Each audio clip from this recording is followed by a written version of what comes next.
Impozantni ikonostas Perleske crkve i jedan od najvećih i najlepših koje je Predić oslikao, bio je samo početak, a onda su se u otkrivanju Predićevog stvaralaštva nizali ikonostasi u Starom Bečeju, Orlovatu, Sremskim Karlovcima, Rumi, Pančevu.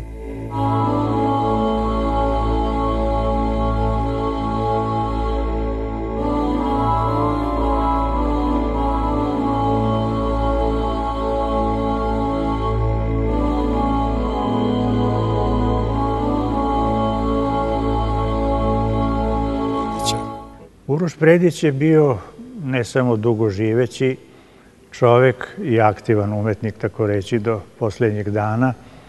Njegov opus je vrlo raznovrstan. Da sad ne ulazimo u njegove žanr motive, u moralizatorske motive, u istorijsku tematiku. On je osluškivao šta se srpstvu dešava i svojim zemljacima. Posmatrao je svet oko sebe, portretisao ljude, ali je bio veoma posvećen crkvenom slikarstvu, bio je vrlo tražen, on je odgovarao na te zahteve.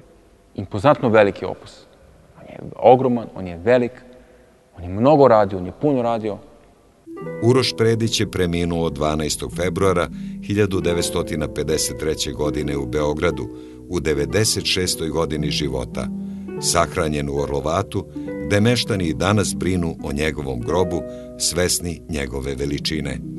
A njegovi ikonostasi, vanvremenski, plene lepotom koju je ostavio za sobom.